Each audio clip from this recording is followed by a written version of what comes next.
Hey Joakim, how are you? Hi, Nair. I'm doing great. We're sitting here on a Friday and it's been a long week, but it's business as usual despite Yeah, the pandemic. So we're doing good. nice office over there. Where are you based? So West Coast Sweden, Gothenburg, that's our headquarter, but we also have offices in Amsterdam and London. So Ah, right, I used to jump around a lot, but due to obvious reasons, the pandemic, I'm stuck in Sweden. stuck in Sweden. Yeah, well, we have a fintech week, and we have uh, fintechs from all over the world here. And I'm curious about your company, and we're going to talk about the product and the partnerships that you do. And I see a lot of attention around your company. But maybe first, I want to ask you about yourself. So give us a little bit of a background about you. Sure thing. I can give an attempt to do 30 years in 30 seconds. So my name is Joakim. I am one of the three co-founders and also the CEO of Minna Technologies. We are a Sweden-based what we call bank tech. So in the space of fintech, but we're dedicated to providing software solutions to retail banks. I've been running tech ventures for the past 9 years. Spent the past 7 years in fintech. So been part of the whole both open banking transition and the trends. And how does it feel? It seems like this space is very hot right now. Indeed, it's a Yeah. major difference compared to 2013. So trying to sell a software to a bank in 2013 and you might have a good idea and you ask to read their data, they will basically throw you out of a window. If you have the same proposition in 2020, the attitude is actually welcoming. So I would say that the mindset have went from competition to collaboration, and that is of course very healthy. So let's talk about the core values, the core proposition of the company, the main features. Lead me through this. All right, so I'm gonna try to do this in an educating way, not too salesy. But what we witnessed, 7 years ago right now, is the global trend known as the subscription economy. The fact that consumers are changing their behavior from buying products to subscribing to solutions. I think it's obvious that people don't buy CDs and DVDs no more. We subscribe to Spotify and Netflix.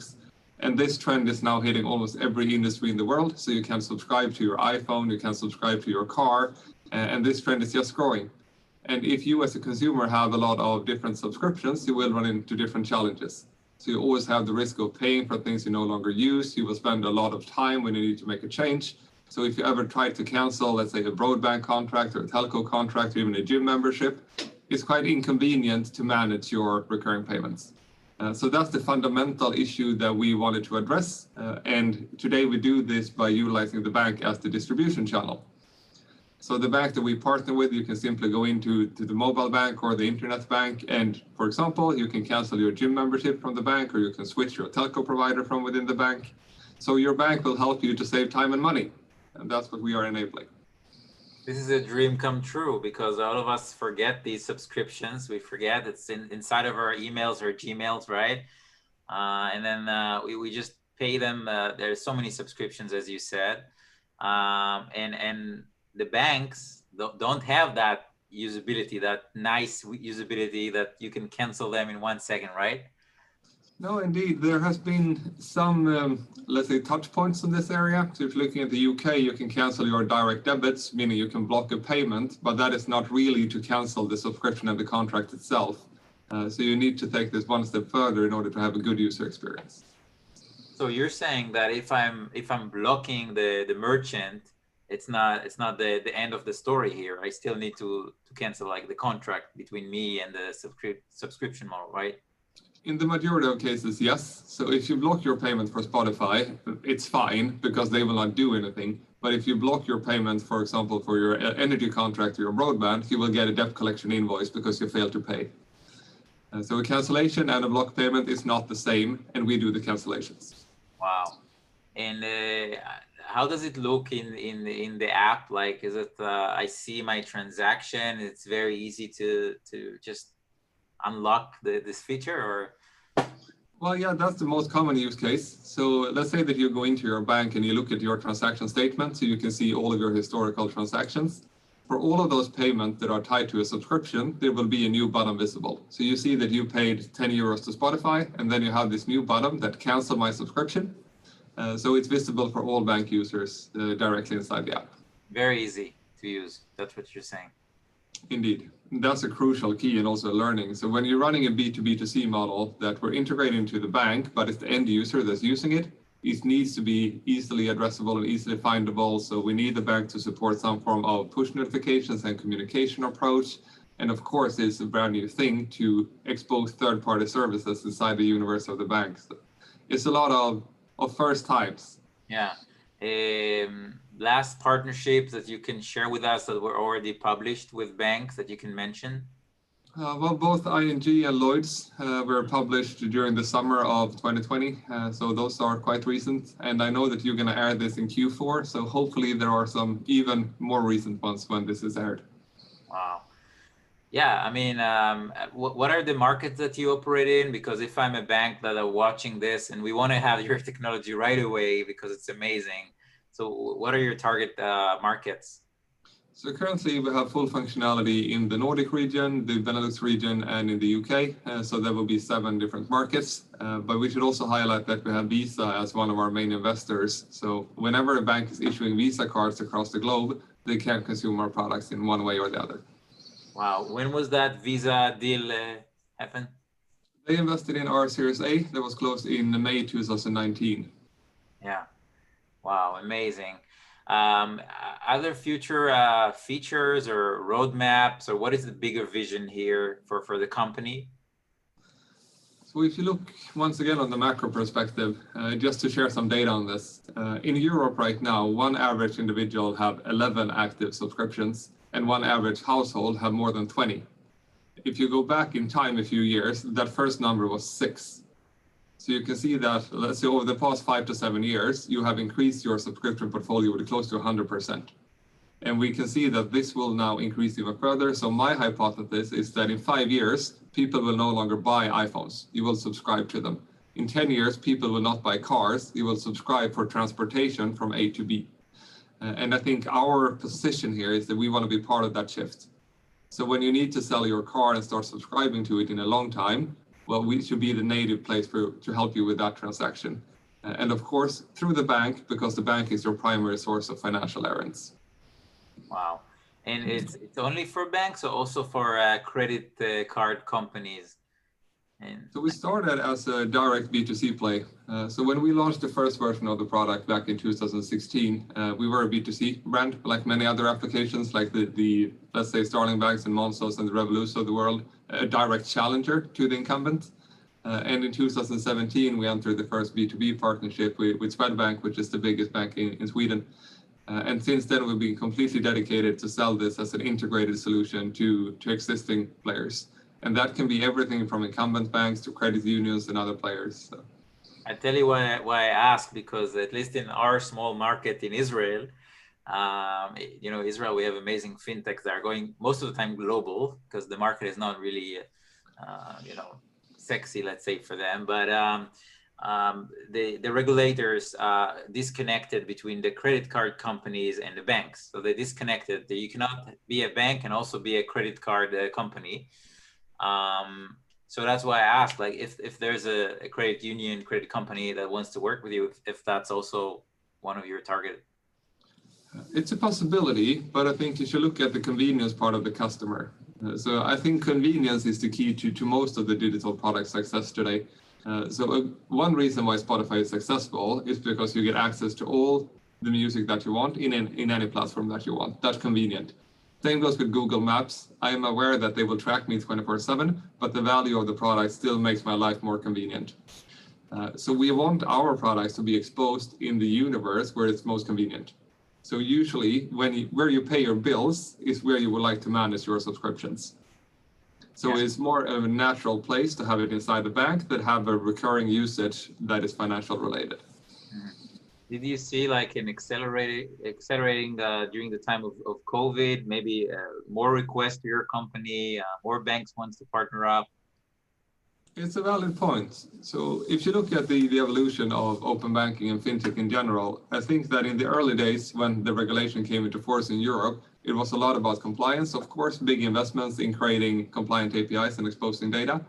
I think we're now touching on the second wave where the bank is looking to create real user value out of this new infrastructure and, of course, sustainable business cases.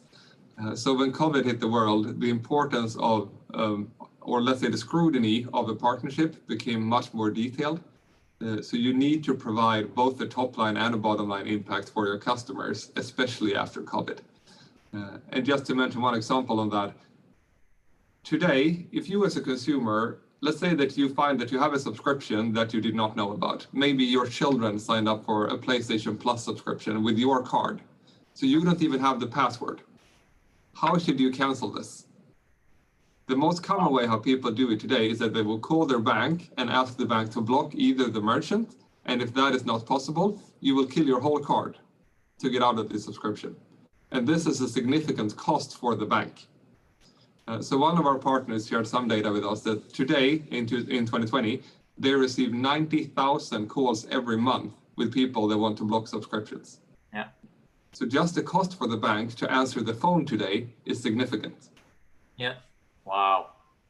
Now I'm starting to understand the magnitude of what you're solving for these banks. I mean, it's just more than user experience for the customer. It's a lot of money, right? In the back end. A lot of Yeah, 100%. It is a business case. It's not for, let's say, NPS or engagement. That's not enough. You need to serve both. Yeah, Visa knew something when they invested, I guess.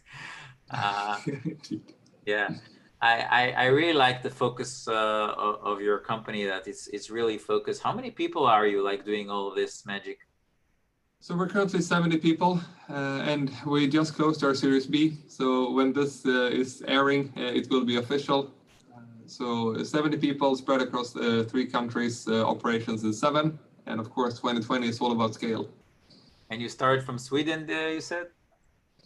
Yes, so we launched in Sweden in 2016, and just over the past, let's say, 18 months, we've been growing from 2 markets to 7 markets.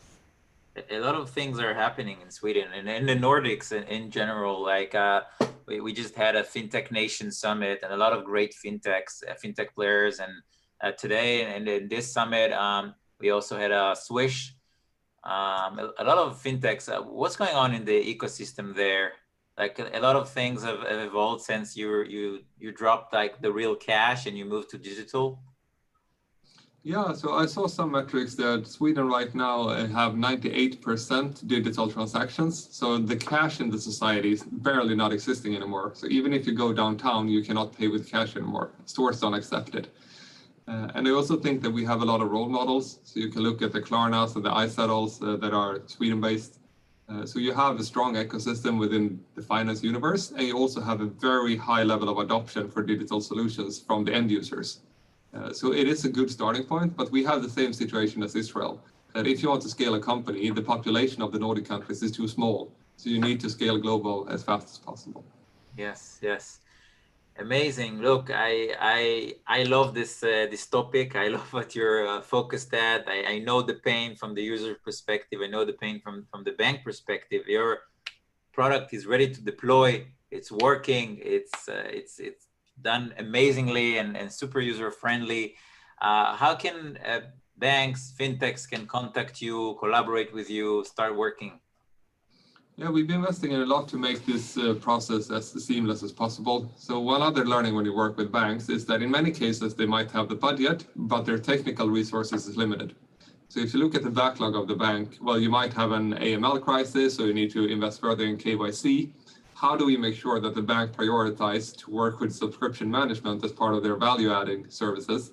It's just a very hard priority. So to make it easy for the bank to consume and integrate and to buy the product is of course crucial. So we have all of the APIs and the documentation available if a bank wants to do any form of diligence on this. And of course, well, it's just to reach out. So visit minna.tech or minnatechnologies.com and you'll find all the information you need. And the follow-up after the register is a demo, or like your the pricing and everything, like there's. Well, pricing is dependent on the product scope and market and the volume of the user base. So it's very hard to expose by a standard, but I'll expose this in the first meeting. It's no secret that we have a list pricing. Yeah. Amazing company. I'm so happy that you are here, because a lot of banks are watching this and fintechs, and your product is sharp. people understand what they get, and it's super relevant. I have in my mind right now, like a few players that really need your service here in your target markets. And maybe we'll do a follow-up interview with more updates, because I keep seeing you all the time, like new partnerships, new things are coming, right? So we should definitely follow up, right? Yeah, 100%. And fingers crossed that 2021 will be the timing when we move outside of Europe. So, well, Israel, I know, is a strong visa market, and there are a lot of other, even continents, that are looking into the space. So the best is yet to come. Yeah, you just mentioned Israel, and if this FinTech week, we have companies from all over the world, but yeah, we're focused also this time in Israel, but also in the UAE relations that were just formed. So like these FinTech bridges. So wow, like amazing opportunities for a company like yours, and the clients that you already serve. Amazing work. I really congratulate you and the whole team over there, and looking forward to meet and collaborate even more. Appreciate it, Nir, and thank you for having me. Great. Take care. Likewise. Ciao.